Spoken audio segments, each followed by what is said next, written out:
Anna, I am literally going crazy here. I have been memorizing this list of irregular verbs for 3 hours and I still can't hold a basic conversation. I feel like I'm running on a hamster wheel. Is there something wrong with my brain? Why is this so difficult? Jake, put the book down. There's absolutely nothing wrong with your brain, but there's definitely something wrong with your method. You are trying to learn English like it's a math equation or a history date. That is the hard way. Today, we are going to switch gears and show you the smart way. Hello, everyone, and welcome back to the Talk in English channel. I'm your host, Anna. We are so happy to have you here for this brand new series. We are going to change the way you look at language learning forever. We are moving away from textbooks and into real life. And I'm Jake. Welcome, guys. I am super excited because as you saw, I was struggling. I've spent years in classrooms filling out worksheets, but when I try to speak to a real person, I freeze up. I need a new strategy, and I know our listeners do too. So, Anna, what exactly is the smart way?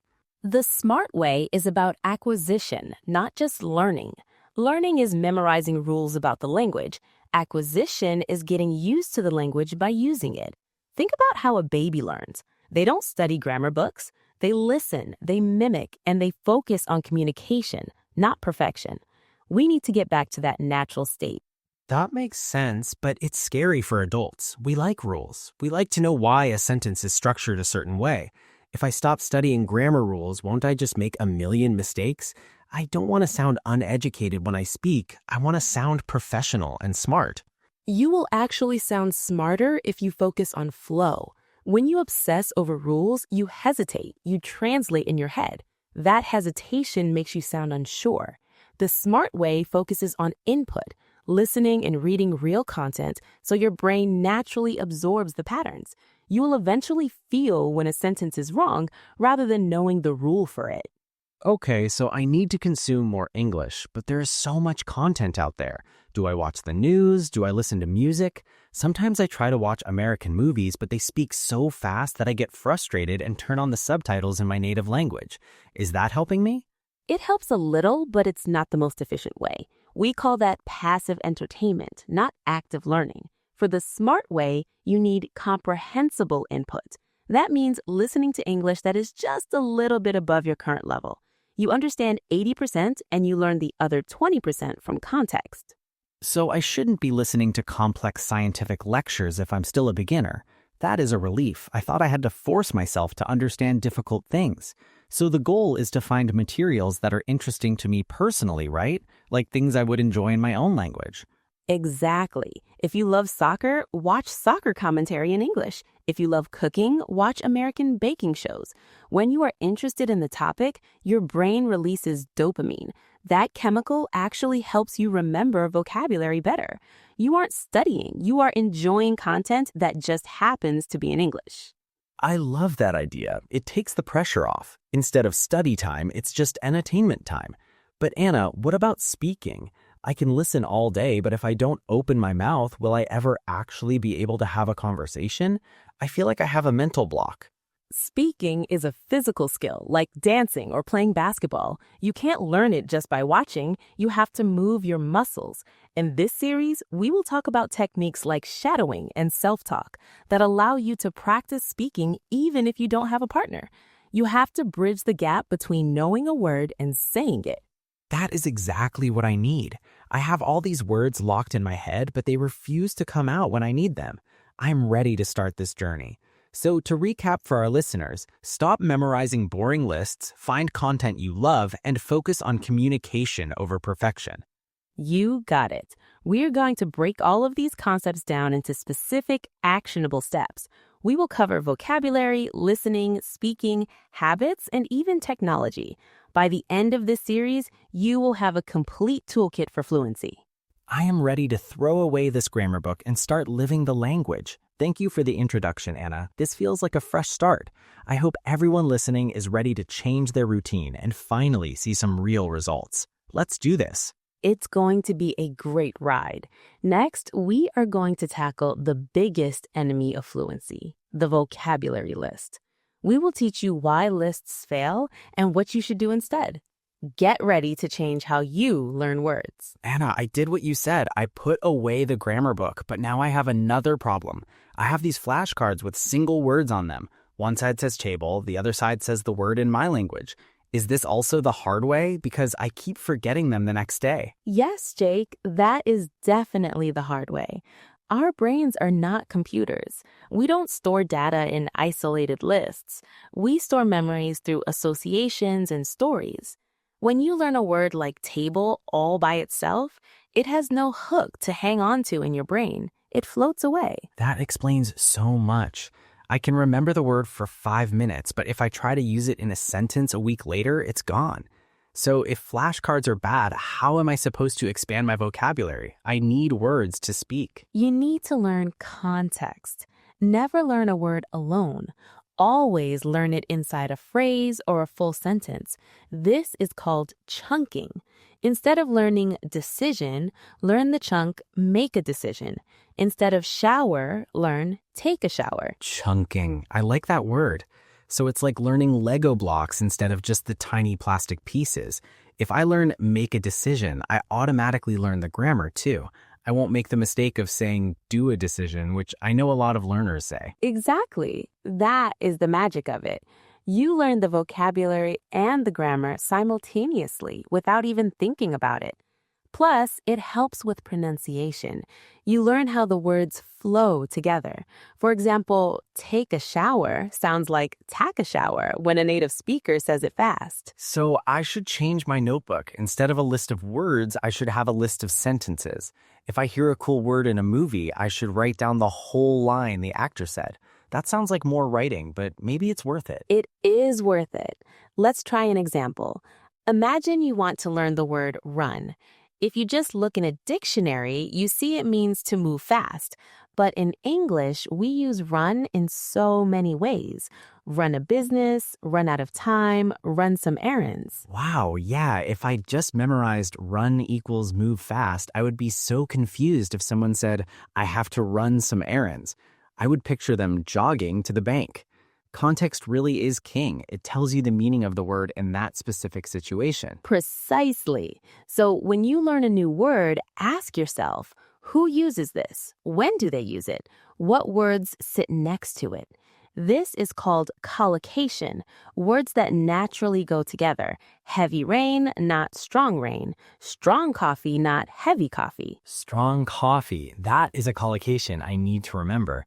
This method seems much more natural. It's like how I learned my native language. I didn't study lists. I just heard my parents saying phrases like time for bed or eat your dinner. Yes, and because those phrases had emotion and context attached to them, you never forgot them.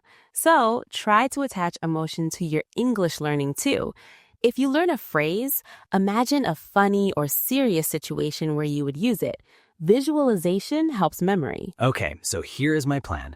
I'm going to throw away my single word flashcards. I'm going to start a phrase book. And every day I will add 3 sentences that I can actually use in my daily life. Like, I'm running late for work. That is a perfect example. I'm running late is a very common, useful chunk. And notice you aren't analyzing the verb tense, you're just using the tool. That is learning the smart way. You're building a library of ready-to-use scripts in your head. It feels much more practical. I feel like I can actually use this immediately. With the old list method, I felt like I was collecting stamps that I could never mail. Now I'm collecting tools I can build with. I love that analogy, Jake. You're building your fluency house, brick by brick, or rather chunk by chunk. Keep doing this and you'll notice that you stop translating in your head because the whole phrase just pops out automatically. That is the dream, to stop translating and just speak. Okay, I'm sold on context. But speaking of hearing these phrases, I need to be able to understand that when Americans say them fast. That leads us perfectly to the next step. You can't learn phrases if you can't hear them clearly. Listening skills, that is my other weakness. Then you're going to love the next part. We're going to talk about mastering your ears. Jake, have you ever watched an American movie without subtitles and felt like they were speaking an alien language? They mumble, they speak fast, and they smash words together. It can be incredibly frustrating for a learner who is used to clear classroom audio. All the time. In the classroom, the teacher says, I am going to the store. Very clear. But in a movie, the actor says, I'm gonna go to the store. It sounds like one long noise. I panic and just turn the subtitles back on because I feel lost. That is the reality of connected speech. Native speakers link words together to be efficient. To understand this, you need to switch from passive listening to active listening. Passive is just having noise in the background. Active is focused work. Okay, so active listening isn't just relaxing on the couch. How do I do it? Do I need to transcribe everything I hear? That sounds like a lot of homework, Anna. I want to learn, but I also want to enjoy the movie. You don't have to transcribe everything. Try this. Pick a short clip, maybe 2 minutes of a podcast or YouTube video. Listen to it once for the general idea. Then listen again and try to pick out specific phrases. If you miss something, rewind and listen again. So repetition is key. Usually, if I don't understand, I just give up and move on. You're saying I should fight with the audio until I win. That requires some patience, but I can see how it would train my ears. Exactly. Use the 0.75x speed feature on YouTube or your podcast player. Slow it down. Listen to the sounds. Then put it back to normal speed. Your brain needs time to decode the new sounds. Eventually, I'm gonna will clearly sound like I am going to. That speed tip is a lifesaver. I always feel like I'm cheating if I slow it down, but I guess it's like training wheels on a bike. It helps you get balance before you ride fast. What about subtitles? Are they my friend or my enemy? They are a frenemy. They are good for checking your understanding, but if you always leave them on, your brain gets lazy. It reads instead of listens. Try watching a scene without subtitles first, then turn them on to check, then turn them off and listen again. That is a rigorous workout for my ears. But I guess if I want to understand real people in the street, I can't ask them to turn on their subtitles. I have to train my hearing to process the raw sound. Correct. Also, listen to different accents. Not everyone speaks like a news anchor. Listen to interviews, listen to vlogs, listen to street interviews. Expose your ears to the messy, imperfect English of the real world. That is where the real learning happens. I usually stick to 1 or 2 YouTubers because I understand them, but you're right, that's a comfort zone trap. If I only listen to clear speakers, I'll never understand the bus driver or the cashier who speaks quickly. Diversity is important. Also, try podcast commuting. Use your dead time when you are driving, washing dishes, or walking the dog to listen.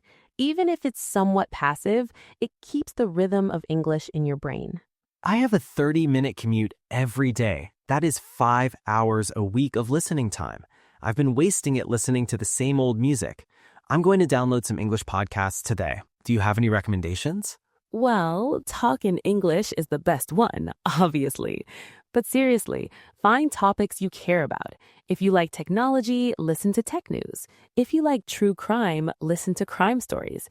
The content matters more than the language sometimes. Because if the story is exciting, I will try harder to understand it. I won't get bored and zone out. That makes total sense.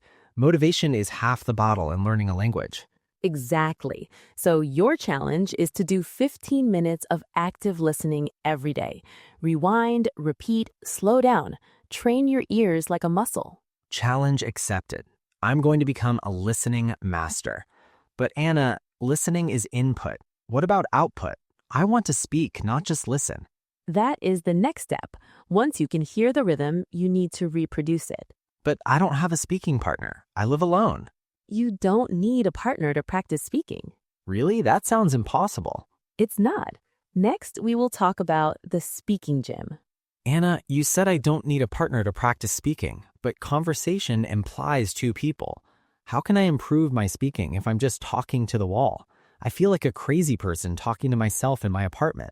Jake, talking to yourself is the secret weapon of polyglots. Think of it like a musician practicing scales alone before a concert. You need to train your mouth muscles to form American sounds. The best technique for this is called shadowing. Shadowing? Like following someone? That sounds mysterious. Does it mean I listen to audio and repeat it? I've tried that, but I usually pause the audio, repeat the sentence, and then play again. Is that shadowing? That is repeating. Shadowing is more intense. You play the audio and you speak along with the speaker, almost simultaneously. You are like an echo. You don't pause. You try to match their speed, their emotion, and their intonation exactly. Whoa, that sounds difficult. If I don't pause, I might fall behind. I'll get tongue-tied. Why is this better than pausing? It seems like it would just create chaos in my brain. It is difficult at first, but because you aren't pausing, you don't have time to think about grammar. You're forcing your brain to process English at native speed. It builds muscle memory. Your tongue learns the dance of the language without your brain overthinking it. I see. It bypasses the analysis part of my brain and goes straight to the physical act of speaking. So I should pick a short clip, maybe a scene from a movie, and just loop it? Yes. Pick a character you want to sound like. If you want to sound professional, pick a Steve Jobs interview. If you want to sound casual, pick a sitcom character. Listen, then shadow. Mimic their pauses, their laughter, their pitch. Be an actor. Acting. I can do that. It takes the pressure off being me for a few minutes and lets me pretend to be a native speaker for a few minutes. I can imagine I'm Brad Pitt or something. What's in the box? Exactly. Have fun with it. Another technique is self-talk or narration. As you go about your day, describe what you are doing in English. I am making coffee. I am pouring the water. Where is the sugar? I actually tried this once. I was in the shower. I narrated my whole shower routine. Now I am washing my hair. It felt silly, but I realized I didn't know the word for conditioner. It helped me find the gaps in my vocabulary. That is a huge benefit. You realize what you don't know. Then you can look it up immediately. It makes the vocabulary relevant to your actual life. You can also record yourself on your phone. Oh no, I hate the sound of my own voice. Recording myself sounds like torture. Do I really have to listen to it? I always cringe when I hear myself speaking English. You must. It's the fastest feedback loop. When you speak, you can't hear your own errors because you're focused on producing words. When you listen to the recording, you will hear, "Oh, I forgot the S there," or "My pronunciation was flat." You become your own teacher. That is a tough pill to swallow, but I know you're right. It's objective proof of how I sound. Okay, I will try recording a 1-minute diary entry every evening. Perfect. Keep the recordings. In 1 month, listen to the first one. You will be amazed at how much you have improved. It's great for motivation. So, shadowing for speed and rhythm, narration for vocabulary, and recording for error correction. That is a full workout plan for my mouth. It is. And you can do all of this in your pajamas at home. No expensive tutor required. I love that.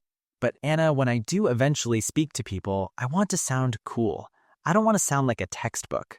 You want the street English. Yes. Slang, idioms, the real stuff. We are going to throw away the textbook and learn how Americans actually talk. Anna, I learned in school to say, "Hello, how are you? I'm fine, thank you." But when I watch movies, nobody talks like that. They say things like "sup" or "I'm good." I feel like my English is too stiff. I sound like a robot. Beep, boop, beep. You are right, Jake. Textbooks teach standard English, which is great for writing, but spoken English is a different animal. It's about reductions, slang, and idioms. If you want to connect with people, you need to loosen up. Reductions? You mean making things smaller, like do not becomes don't. I know contractions, but is there more to it than not? Much more. In America, we blend words together. Going to becomes gonna. Want to becomes wanna. Let me becomes lemme. We don't say, "I am going to go." We say, "I'm gonna go." I'm gonna go. It flows much faster. Is it unprofessional to use these? Should I avoid gonna in a job interview? In a very formal interview, maybe avoid it. But in 95% of daily interactions with coworkers, friends, baristas, it is perfectly acceptable. In fact, if you don't use reductions, you might sound unfriendly or distant. That's interesting. So being too grammatically perfect can actually be a social disadvantage. What about slang? There is so much new slang every year. It's hard to keep up. You don't need to know every TikTok trend word. Stick to the timeless slang. Cool, awesome, hang out, chill. These words have been around for decades and everyone understands them. Hang out is a good one. Instead of do you wish to socialize, I say do you want to hang out? It's casual and low pressure. What about chill? Chill means relax. I'm just chillin'. Or it can mean a person is easygoing. He is a very chill guy. These words make you sound like an insider, not an outsider. And then there are idioms, piece of cake, break a leg. I love these, but I'm always scared I'll use them wrong and look silly. Don't force them. Learn 5 or 10 common ones and master them. Don't try to cram 50 idioms into one conversation. Use them naturally. For example, instead of saying, I am very busy, try, I'm swamped. I'm swamped, like stuck in a swamp. That creates a vivid image. Or it's up in the air when a plan isn't decided yet. Exactly. Those make you sound native. But Jake, be careful with swearing. Textbooks don't teach bad words, but movies are full of them. Yeah, that's a minefield. I guess I should just avoid swearing until I'm really comfortable, right? It can be rude if you use it in the wrong context. Definitely. It's better to be too polite than too rude. Focus on the positive slang first. Learn how to greet people naturally. How's it going? Instead of, how do you do? How's it going? Pretty good. That is my new default greeting. It feels much more American.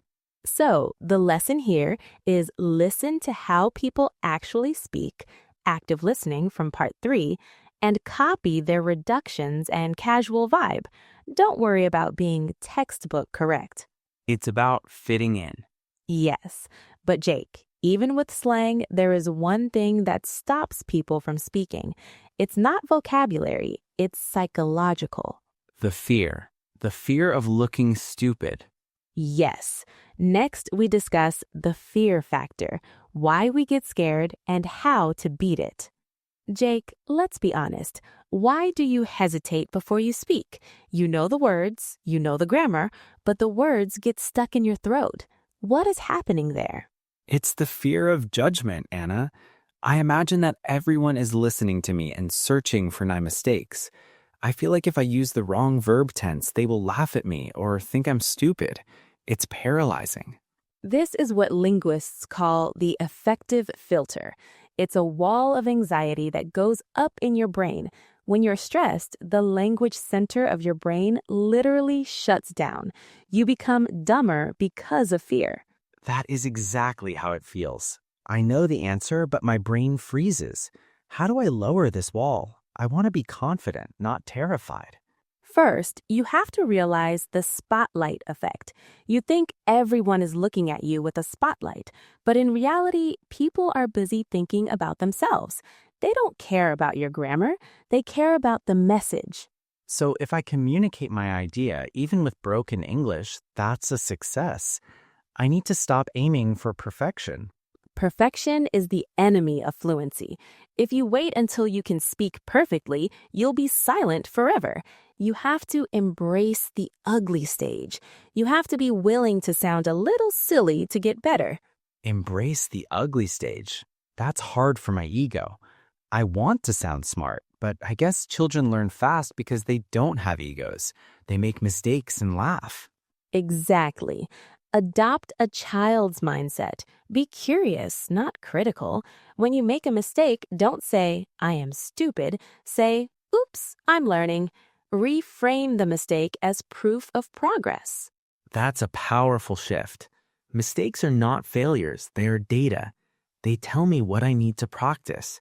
So I should actually try to make mistakes. Yes, go out and try to make 10 mistakes today. If you are making mistakes, it means you are speaking. If you are silent, you're safe, but you're not learning. I like that challenge, the 10 mistake challenge. It takes the pressure off. If my goal is to make mistakes, then I can't lose. Another trick is to lower the stakes. Practice with people you feel safe with first, or strangers you'll never see again. Ask a tourist for directions. Chat with a taxi driver. That's true. The taxi driver doesn't know me. If I mess up, I just get out of the car and never see him again. It's low risk. Also, breathe.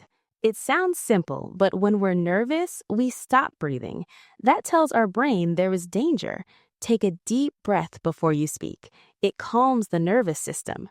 I definitely hold my breath. Okay, deep breath, smile, and just say it. And remember, most people are nice. Native speakers usually appreciate that you are learning their language. They want to help you, not mock you. That helps. I need to trust people more. So, fear is normal. Don't try to eliminate it, just act despite it. Courage is acting when you are afraid. I'm feeling braver already. But Anna, to get really comfortable, I need to be around English more often. You need immersion. But Jake, you don't have to live in the US. Next is about creating an English world right in your bedroom. Anna, people always say the best way to learn is to move to America. But I can't just quit my job and move.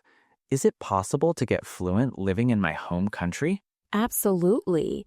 There are people who live in the US for 20 years and never learn English because they stay in their own language bubble. And there are people who never leave their bedroom and become fluent. It's about creating a virtual immersion environment. An English bubble at home. I like that. How do I build it? What is step one? Step 1 is the device in your hand. Change your phone language to English. Oh, man, that is annoying. I tried that once and I couldn't find the settings menu. That's the point. You are forcing your brain to problem solve in English. You learn words like settings, privacy, display, notifications. These are useful words. Change your social media apps too. Okay, I can do that. It forces me to see English 100 times a day. What else? Label your house. Get sticky notes, put them on everything. The mirror, the fridge, the coffee maker. But don't just write fridge. Write a phrase. Open the fridge. That's going back to the chunking idea from part 2. So I'm visualizing the words in my physical space. My house becomes a 3D dictionary. Yes. And think about your digital life. What is your homepage on your browser? Change it to an English news site like CNN or BBC, or a blog about your hobby in English. So the first thing I see when I open my laptop is English. That sets the tone for the day. Exactly. And talk to your technology. Use Siri, Alexa, or Google Assistant in English. Ask them the weather. Ask them to set a timer. Robots are great practice partners. They don't judge you, but they don't understand you if your pronunciation is bad. So it forces you to be clear. Hey Siri, set a timer for 10 minutes. Perfect. Also, journaling. Keep a small notebook. Write 3 sentences every night about your day in English. Just 3 sentences? That's easy. I went to work. It was raining. I ate pizza. Perfect. It forces you to think in English for 5 minutes. It bridges the gap between your thoughts and the language. I guess immersion isn't about where you are, it's about how you interact with your environment. Exactly. You have to make English a necessity, not just a hobby.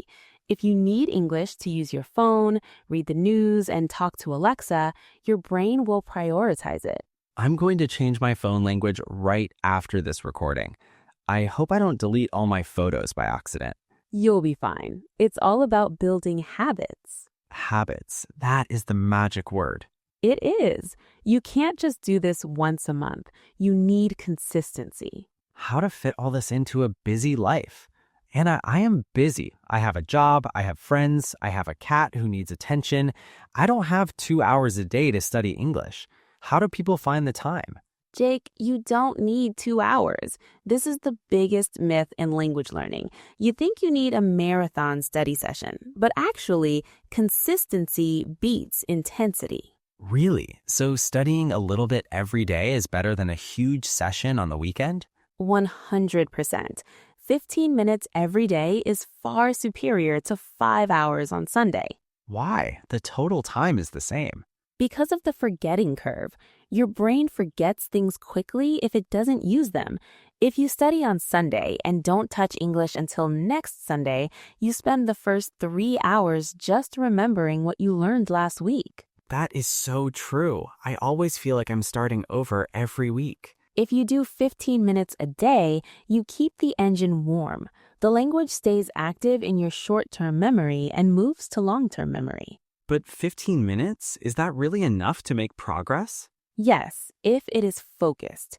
We call this micro-learning. You can fit it into the dead time of your day. Dead time? Your commute, waiting in line at the grocery store, washing dishes. This is when you can listen to a podcast, do a few flashcards, or talk to yourself. I call that habit stacking. I attach English to a habit I already have. Like, I will listen to English while I brush my teeth. Exactly. You aren't finding new time. You are using the time you already have differently. So what does a 15-minute routine look like? It could be 5 minutes of vocabulary app while having coffee, 5 minutes of listening to news on the bus, 5 minutes of reading a blog post before bed. Done. That sounds so manageable. It's not scary. And because it's not scary, you won't procrastinate. The hardest part is starting. If the goal is small, you'll do it. I can do anything for 15 minutes. It prevents burnout. And over a year, that adds up to over 90 hours of study. That is massive. Okay, I'm going to stop beating myself up for not studying for hours. I'm going to focus on the daily streak. Use a habit tracker app. Seeing that streak grow is very motivating. Don't break the chain. I love gamification. Okay, I have the habit, I have the method, now I need the tools. Yes, technology has made learning so much easier. Tools of the trade, apps and websites. Jake, we live in the future. Learning English used to mean heavy dictionaries and dusty blackboards. Now you have a supercomputer in your pocket. It's amazing, but there are so many apps. Duolingo, Babbel, Rosetta Stone. It's overwhelming. Which ones are actually good? It depends on what you need. Let's break down the categories. For vocabulary, I love Anki or Quizlet. Anki uses spaced repetition, right? Yes, the app knows when you are about to forget a word and shows it to you. It is the most efficient way to memorize. You don't waste time reviewing words you already know. That is smart. What about for speaking? I can't afford a private tutor every day. You can use AI. Chatbots like ChatGPT now have voice features. You can literally have a conversation with an AI. You can say, role play a job interview with me, and it will correct your mistakes. That is mind-blowing. An infinite patient tutor for free. I can ask it, why is this sentence wrong? And it explains the grammar. Exactly. For pronunciation, there are apps like Elsa Speak. It uses AI to listen to your voice and tells you exactly which sounds you're pronouncing wrong. Your R needs work. That's better than a human teacher sometimes because it's instant feedback. What about translation? Is Google Translate okay? It's okay for a quick word, but deep L is often more natural for full sentences. But be careful. Don't rely on translators. Use them to check, not to do the work for you. And for listening? YouTube is the best university in the world, but use the tools. Turn on captions, adjust the speed. Use a plugin like Language Reactor to see dual subtitles, English and your language at the same time. Language Reactor. I need to download that. It turns Netflix into a lesson. And don't forget online communities, Discord servers, Reddit groups. You can find speaking partners for free. It seems like the only limit is my own motivation. The tools are there. Exactly. There are no secrets anymore. The resources are abundant. You just have to curate your toolkit. Pick one per vocab, one for speaking, one for listening. Don't download 50 apps and use none of them. Pick a few and stick to them. Right. Technology is a lever. It multiplies your effort. I'm going to ask ChatGPT to write me a study plan for next week. That's a great use of AI. Okay, we have covered everything. Mindset, methods, habits, tools. It's time to wrap it all up. The grand finale. Jake, we have traveled a long way from that first episode where you were stressed about grammar books. I feel like a different student, Anna. I realize now that English isn't a subject to be mastered, it's a tool to be used. Let's quickly recap the smart way pillars we discussed. Context, phrases over words. Active listening, train your ears, don't just hear noise. Speaking solo, shadowing and self-talk. Real English, slang and reductions, not just textbooks. No fear, mistakes are data. Immersion, change your environment. Consistency, 15 minutes a day. Tech, use AI and apps to accelerate learning. When you put it all together, it's a lifestyle change. It's not about studying harder, it's about studying smarter. Exactly. To our listeners, you have the map now, but a map is useless if you don't start walking. What is the one piece of advice you would give to someone watching this right now who feels stuck? Enjoy the process. If you hate learning English, you will quit. Find the fun. Watch movies you love. Talk about topics you are passionate about. Connect with people. Language is about human connection. That is beautiful. For me, the biggest takeaway is fearlessness. I'm going to stop apologizing for my English. I'm going to speak, make mistakes, laugh, and keep going. That is the attitude of a fluent speaker. Fluency isn't perfection, fluency is flow. Thank you, Anna, for guiding us through this series. I learned a ton. Thank you, Jake, for being the perfect student, and thank you to everyone listening to Talk in English. If this series helped you, please leave a comment. Tell us which part was your favorite. And don't forget to subscribe. We have so many more conversations coming your way. This is just the beginning. Go out there, change your phone language, shadow a video, and speak. Keep Talking in English channel. Goodbye, everyone.